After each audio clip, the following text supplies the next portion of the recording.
जो लोग समझते हैं कि मैं सिर्फ लिफ्ट लेके यात्रा करता हूं, तो अभी करीबन मैं 5 किलोमीटर पैदल चल के आया हूं। कोई भी लिफ्ट वाला नहीं मिला है। हर हर महादेव। तो दोस्तों, आज की यात्रा हमारी चालू हो चुकी है बोध गया से, और अभी मैं हाईवे पर आ चुका हूं करीबन 20 किलोमीटर। और यहां से अब लिफ्ट लेता हूं, मैं चलता हूं बनारस के लिए। और कोई मिल जाए तो, क्योंकि यहाँ पर अभी धूप भी नहीं है, कोई ना कोई मिल जाएगा तो यहाँ से निकलता हूँ मैं। दोस्तों, बाइक वाले से लिफ्ट लेके मैं आ चुका हूँ दिल्ली और कलकत्ता वाले हाईवे पर। और यहाँ से अब थोड़ा सा आगे जा रहा हूँ जहाँ से लिफ्ट मिल जाए, क्योंकि हर जगह ऐसे भीड़ भाड़ में लिफ्ट नहीं मिलती। थोड़ा सा आगे चलता हूँ इस तरफ, वहाँ से शायद मेरे को लिफ्ट मिल जाएगी। तो चलता हूँ थोड़ा चल के और वहाँ से लिफ्ट लेता हूँ। ये जो हाईवे है वो बनारस और प्रयागराज होते हुए दिल्ली को ही गया है, तो यहीं से लिफ्ट लेता हूँ मैं। जो लोग समझते हैं कि मैं सिर्फ लिफ्ट लेके यात्रा करता हूँ, तो अभी करीबन मैं 5 किलोमीटर पैदल चल के आया हूँ। कोई भी लिफ्ट वाला नहीं मिला है, ना तो यहाँ पर ट्रक वाले लिफ्ट दे रहे हैं, ना तो बाइक वाले। अब बैठा हूँ यहाँ पर मैं, क्योंकि 5 किलोमीटर चल चल के मैं थक चुका हूँ, तो थोड़ा सा आराम कर लेता हूँ। उसके बाद फिर चलूँगा। अगर कोई लिफ्ट वाला मिल गया तो ठीक है, नहीं चलना तो है ही हमें। तो चलते चलते भी बहुत ज़्यादा थक जाते हैं, क्योंकि चलने में भी ज़्यादा दिक्कत आती है। और दिन में करीबन 20-25 किलोमीटर चलना तो आम बात है मेरे लिए। तो ठीक है, आराम करके निकलता हूँ मैं यहाँ से। दोस्तों, कहते हैं ना कि भगवान के लिए कोई भी कार्य कर लो वो विफल नहीं जाता। उसी तरह से आज मैं काफ़ी पैदल चला, और पैदल चल चल के इतना थक गया था कि चला भी नहीं जा रहा था।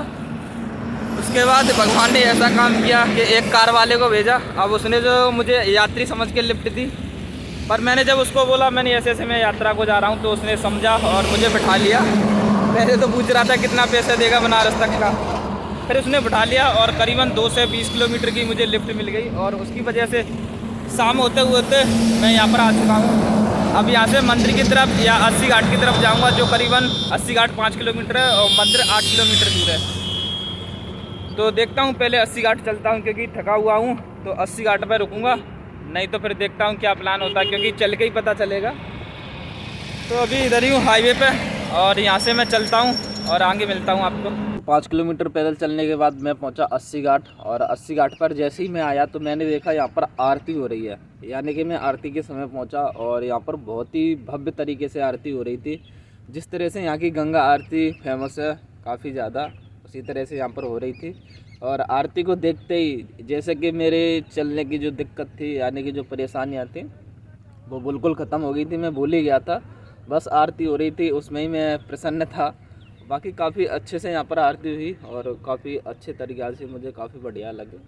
और उसके बाद मैं उधर ही खड़ा रहा, और उसके बाद फिर वहाँ से आरती ख़त्म हो गई। फिर मैं बाहर निकला खाना पीना खाने के लिए। फिर मैं आया घाट पे सोया, और यहाँ के मैंने एक अच्छी तलाश की कहीं टेंट लगाने की। तो यहाँ पर मैंने टेंट लगाया था, और टेंट लगा के यहीं पर मैं रात को सो गया था। अब सुबह हुई है, तो सुबह यहाँ पर थोड़ा सा बैठा हूँ, थोड़ा सा रेस्ट करता हूँ।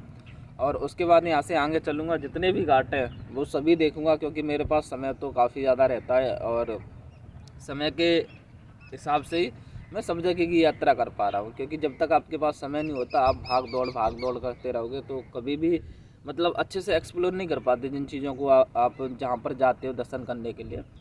तो मैं इधर रहने वाला हूँ, 2-3 दिन तो आराम से रहूँगा और सभी चीज़ें देखूँगा। उसके बाद यहाँ से निकलूँगा।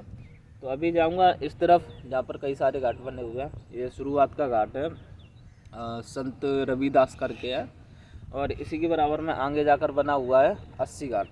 तो इधर ही मैं बीच में आ गया था। अब यहाँ से चलूँगा मैं आगे की तरफ धीरे धीरे, और 5-10 मिनट बाद यहाँ से बाकी आराम से सब कुछ एक्सप्लोर आपको कराऊंगा जितना भी है, क्योंकि अभी सुबह हुई है, मैंने मुंह भी नहीं धोया, ऐसे ही बैठा हूँ यहाँ पर। मुंह धो के निकलता हूँ यहाँ पर और आगे चलते हैं।